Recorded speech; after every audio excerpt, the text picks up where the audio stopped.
The Walking Dead was filmed in 2010. It's a new TV show about zombies. It's kind of a new thing of its kind, and also it's different because I've never seen something like that. Something about a man in the search of his wife and his kid. I've only seen the first episode, but I'll fill you in on the rest of it when I do watch the rest of the series.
My name is Cameron Asbury. Stuart Danoskovic is not here, obviously. He will be here on some later episodes. But anyways, right now, I wanted to talk about The Walking Dead. This was something that I really enjoyed. It's something that I kind of picked up on, something that I found, and I was a little bit interested in it because I like the concept of like post-apocalyptic things. Like 28 Days Later, for example. The thing that made that show so, I think, what's the word? Good, successful, was the fact that it was things that you had to do urgently. Things that had to happen at that moment or you were going to be screwed and you were going to die. So I think Danny Boyle and Alex Garland, the writers of 28 Days Later, did a very good job with that. So, but about, I guess The Walking Dead was so similar to it was the fact that at the starting of 28 Days Later, you know that, what's his name, Cillian Murphy actually woke up in a hospital.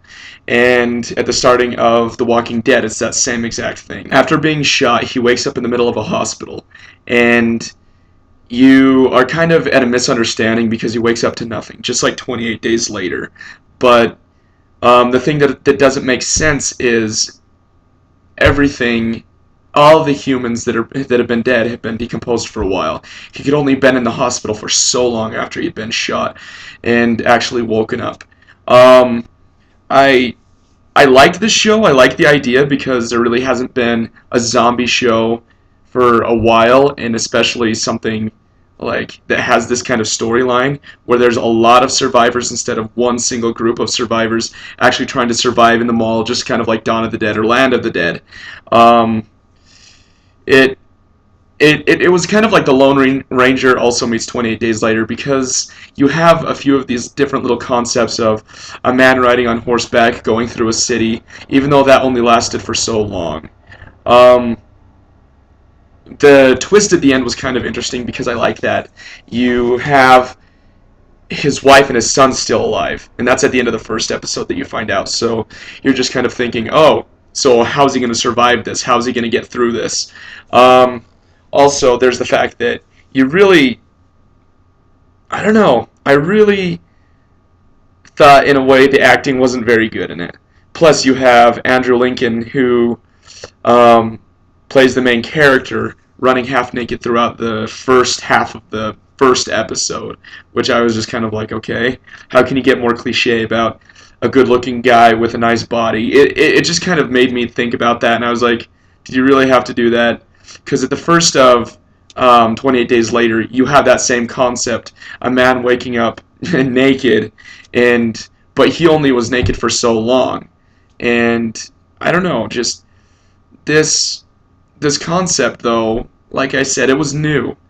Um, about it's like every other zombie show though, and I'm pretty one-sided about 28 Days Later because 28 Days Later was not a zombie show in particular. 28 Days Later was a show about a virus that gets out. It's kind of like how our society kind of turns on itself, and how if we let it go, then we'll be the destruction of ourselves. With the loss of control, that's what 28 Days Later was really trying to show. This show, The Walking Dead, didn't really, I guess, live up to those expectations because there are a lot of survivors in this, and that was, it might be a little bit overdone, but there were too many zombies all in that sort. Like, there should be just dead, and then there's the living dead, and then there's the living. It's just kind of like in the three different degrees of things. You have to look at the bright side of things, and then the bad side of things, and then what's in the middle, because it's it, it's more interesting that way. And just to bring up Shaun of the Dead, I really enjoyed that one because it showed the more comical side of things, but the more, I guess, disgusting kind of side of things too, just like this show did. About 28 Days Later, um, it kind of explains how it starts. You don't really understand what happens in The Walking Dead. It's just like any other, I guess, um, zombie flick, because everything just kind of escalates out of proportion, and you kind of get lost in the story about this man and his search for his kid and his wife. And when you start finding out that one's trying to protect the other, like his old partner was trying to protect his wife, you just kind of get all of these little side stories that it's kind of neat. It is, but it loses the emotion a lot in the film, or in the TV show, and this is what I'm talking about, The Walking Dead here.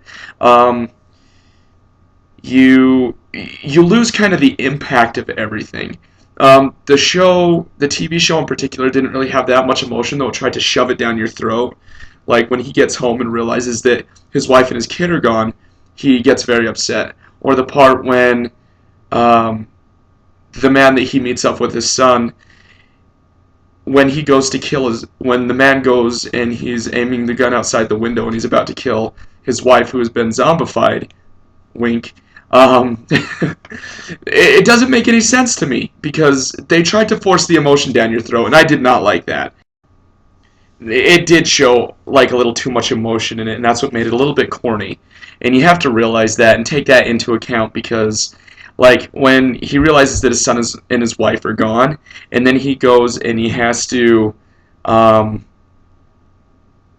I guess, when the other man is about to shoot his wife because he doesn't want her to stay that way, it just over emotionalizes everything. I personally did not like it because it wasn't sad. There was no emotion really behind it for me because I still haven't gotten to know these characters. If there had been something a little bit more stronger and I would have seen something, then I would have probably felt something a lot more. But other than that, like, they didn't do the greatest job with having that emotion in the show. So I don't understand why they have to be shoving emotion down your throat when you hardly even know these characters and you've only known them for so long.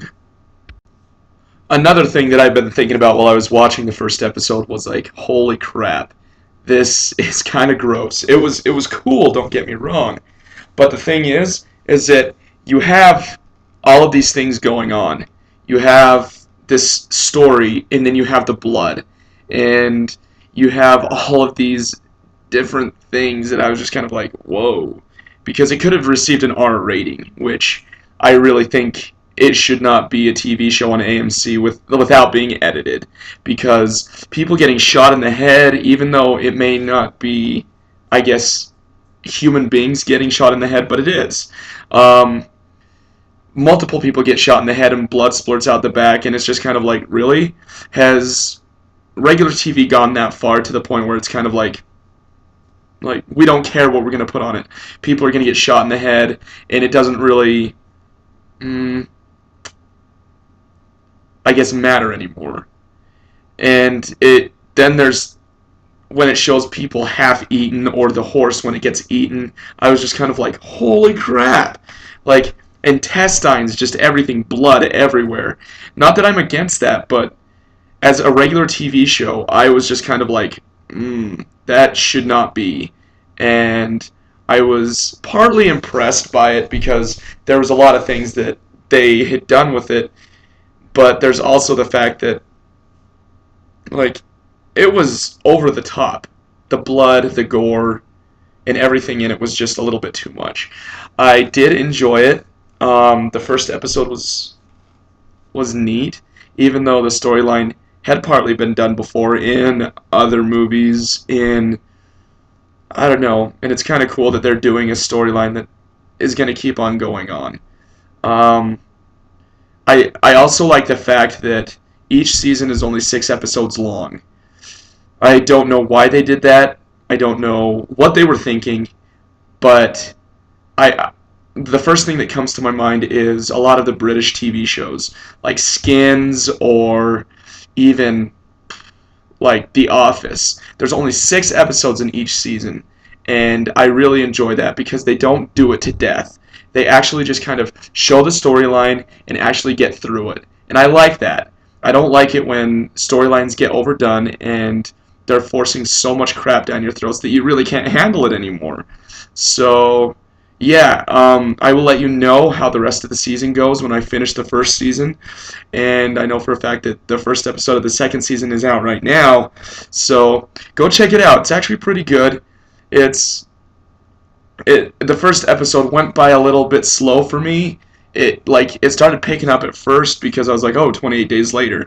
But then after that, it just kind of got a little bit slow. And um, just start off and let me know what you think in the comments below. And I will talk to you later. And this is, like I said, obviously the first episode of Constructive Criticism. We will have Stuart Danoskovic here a little bit later talking about movies like Super 8, Bridesmaids, and The Hangover 2. So if you would, just tune in, and this is a new kind of project that we're up to. And that's it.